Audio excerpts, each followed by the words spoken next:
Once the fetus is full term, then it's ready to be born, and the process of labor can start.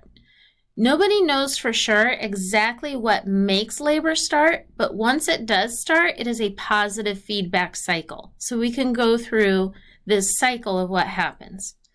You have the mom's hypothalamus stimulates the posterior pituitary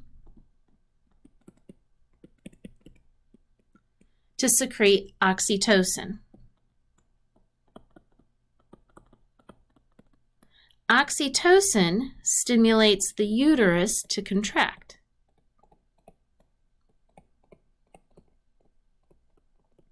When the uterus contracts, the fetal head hits the cervix.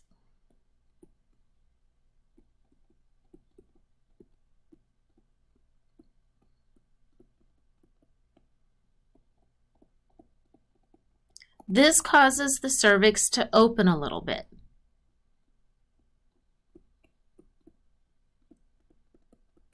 But it just opens a little, not all the way. And when the fetal head hits the cervix sends a signal back up to the hypothalamus, telling it that it's been hit.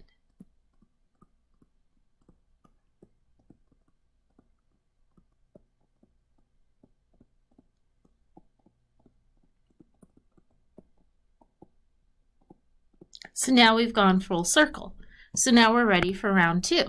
So then in round 2, in response to this signal from the cervix, the hypothalamus stimulates the posterior pituitary to secrete even more oxytocin.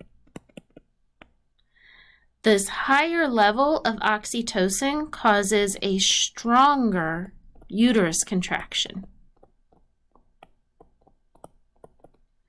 That stronger contraction causes the fetal head to hit the cervix even harder.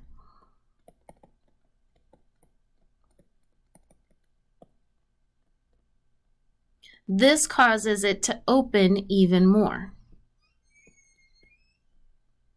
It also causes the cervix to send a stronger sensory signal to the hypothalamus.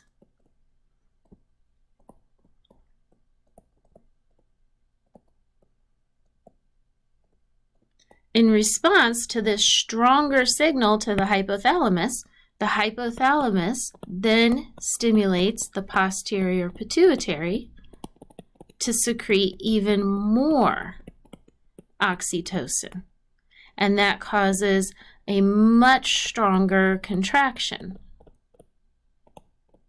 in the uterus. This causes the fetal head to hit the cervix much harder.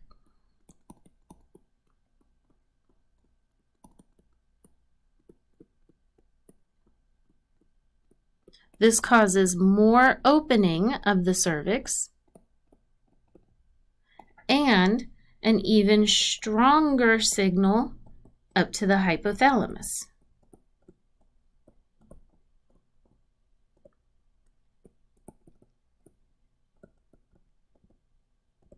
So you should see the pattern by now.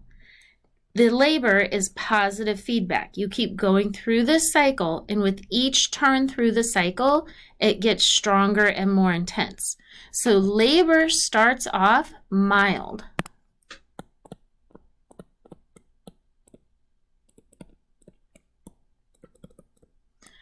Early labor can just feel like minor cramps. And they might be 20 minutes apart.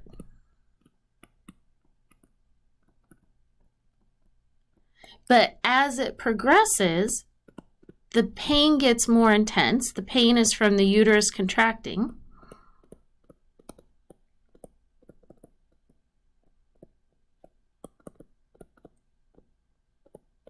And the contractions get closer together. So you have less time between contractions. And this continues until the fetus is expelled.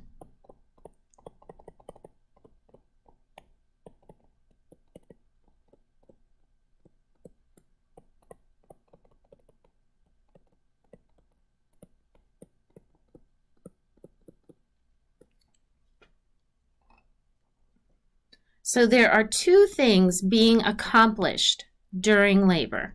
One of them is effacement and the other is dilation.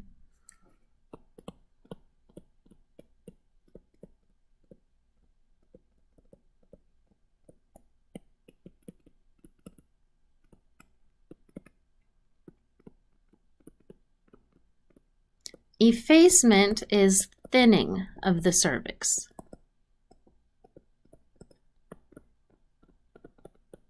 Okay, so here you can see this is before labor.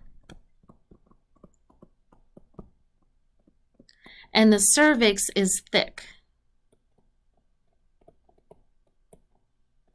So, or you can kind of think of it as it's tall. So all of this is the cervix. Here's at the end of labor.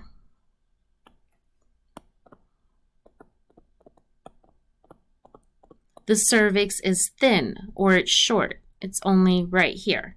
So effacement is thinning of the cervix. And it is measured in percentages. You can see 0%, there's 50%, there's 100%. And it's normal to be partially effaced before labor even begins. The second thing is dilation. This is when you actually open the cervix. So let me do a different color here. See this gap right here? And there you see that gap? That's dilation. Dilation is when the sides of the cervix separate from each other.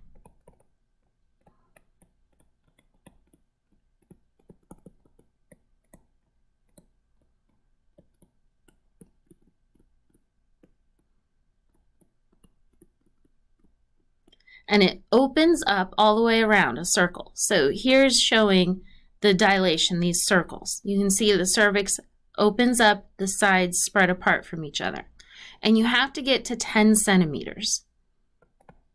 So 10 centimeters is fully dilated. Once this point is reached, then it's time to push.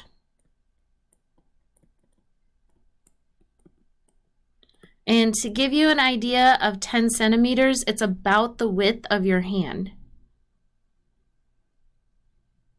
So a hand is about 10 centimeters. Then you have the 3 stages of birth. So stage 1 is labor. That's what we just talked about. That's where you have oxytocin, stimulates the uterus to contract.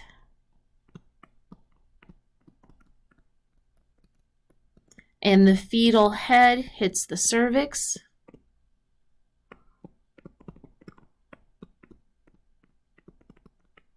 And causes effacement and dilation.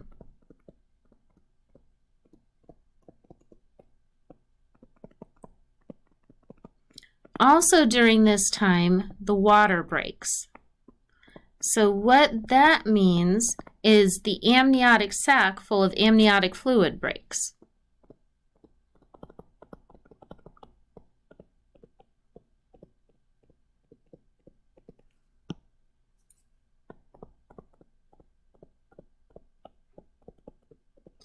And if you remember back in chapter 6 when we talked about meconium, how a fetus's hair falls out and the fetus eats it and they get that first poop that's meconium, when the water breaks, they check the amniotic fluid to make sure there's no meconium in it.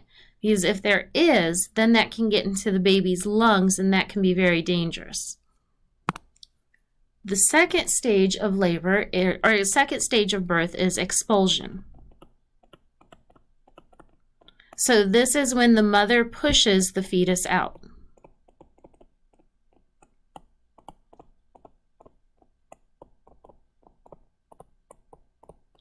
A fetus should come out head first, face down. So you can see there the face should be down.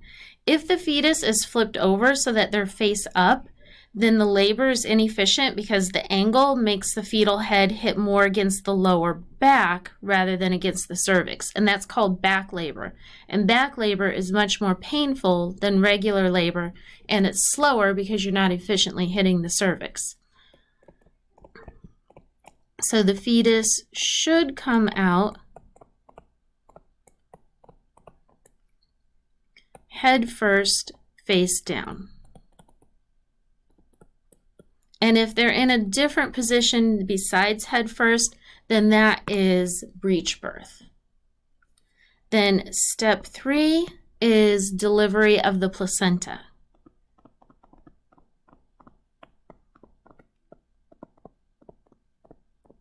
This is also called the afterbirth. So now that there's no more fetus to support, it's time for the placenta to come out. So after the fetus is out, then the mother's body will push out the placenta. Oh yeah. And oh my God, I haven't had that for a little while.